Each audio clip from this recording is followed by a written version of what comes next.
mentor, my champions, my friends, my winners, and my superstars. This is your coach, your motivator, Mike Cantave, aka the Captain. Now, a lot of times I speak to you about mindset, belief, internal communications. You know, for those of you that are familiar with this concept, especially when it comes to the triangle of communication, think of the base as internal communication. The left side of the triangle would be what we call the technical know-how, and the right side of this triangle is external communication, how we communicate what we know to others. So I know I spent a lot of time on the foundation, which is what we call the internal communication. So now I'm going to go ahead and give you some meat and potatoes. The introduction is on my blog right above. Feel free to read it. And so let's get to it, guys. 10 tips for brand new network marketers. Even existing one can benefit from this. Now, I have to use my notes. This is one of those times I was just doing a mental dump here. I just want to make sure that I stick to the order. So this is one of the very few times you will see me use my notes. Now, number one, guys, adopt a system right away. System. Save yourself time, energy, money. You are new to this organization, whatever organization it is. Stick to what your sponsor or your upline is doing. If they don't have a system, go upline and stick to that system. That is tip number one. Tip number two. Stick to that system, guys. You have to learn the system, implement the system, and get comfortable and internalize that system. So it will take some time. You have to be bad before you're good, good before you're great.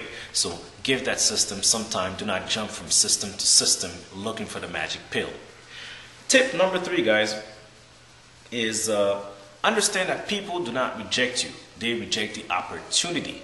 Now may not be the best time for them, and that is okay. Understand that people are very reluctant to accept change. Whether your opportunity or your business is $1 or $10,000, this is not the real issue here. The real issue is that this represents a change. They have to step out of their comfort zone. So they have to justify staying in their own comfort zone. So understand that it's never personal. Tip number four, guys, no. People like, just like my coach and mentor says, Mr. Jeffrey Combs, no one ever tells you no, flat out, okay? No doesn't mean no. No just means no, not right now. Circumstances change in people's life just like seasons change, and you have to understand that, okay? So just like today, how many of you guys, for example, know someone who's lost a job, or their significant other lost a job, or they have a kid now who just graduated and has to go for college? So just means not right now. Come back to them at a later time. Do not harass people with your opportunity. All right. Tip number five, however, is learn to handle objections.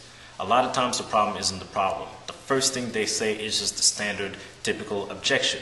Now, a lot of times all you have to do is smoke out whatever the real objection is. Once you understand what the real objection is, then you could solve the problem or increase the value or the benefit of what it is that you bring to the table and how that may benefit them. So learn to handle objections is tip number five for you. Number six, track your activity.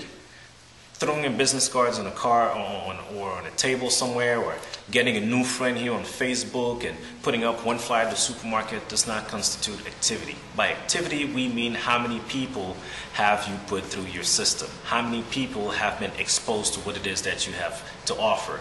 So this is very important. Do not confuse being busy with activity. Tip number seven, have a revolving door of leads. Whether you get them from the internet or whether you buy them or whatever it is that you do to get your leads, understand this. You always meet people. Your list is always growing. So the excuse of I don't know anyone does not work. Don't tell me you're going to go to the mall to prospect while in the meantime you go get your hair done, you go drop off your clothes at the cleaners, and then go stop to put some gas and then get there and prospect. That is crazy. What happened to those people that you met? Prospecting is a great skill that you have to learn that is fundamental for your business. Tip number eight, do not have verbal diarrhea, folks. Do not explode and vomit all the benefits of your business, why it's so great and this, that, the other. That does not interest the person. You have to first figure out what it is that they're looking for and how what you have to offer benefits them. So do not have verbal diarrhea. Also, related to the same tip, number 9, qualify your leads and develop interest-piquing questions. By identifying the questions, you identify if the person even qualifies for your time or your opportunity. If they do not waste your time. Like we say, keep it moving. Number 10, last but not least, folks, do not spam people, whether it's on email, on Facebook, or over the internet. Do not spam. It does not work. I have the great pleasure of knowing individuals like Nakia Muhammad, Damon Crump, or David Woods, individual that I met personally, and these people never spam you. I never spam you, yet we are all successful. So stop it. It does not work. Okay, so all you're doing is pissing people off and getting deleted off their contacts and showing how much of an amateur you really are. So these are my 10 tips for you, my friends, and definitely be sure to not only know them, understand them, but use them. And hopefully that will go ahead and create some more value. Now, if you found this information beneficial, at the bottom of the blog, you will see the opportunity for you to subscribe to it, or at RSS feed, so you can get the information as it comes up, so you can keep bringing your value. So once again, it's your champion, your captain, your motivator, signing off and wishing you a great day, because you are a champion as well.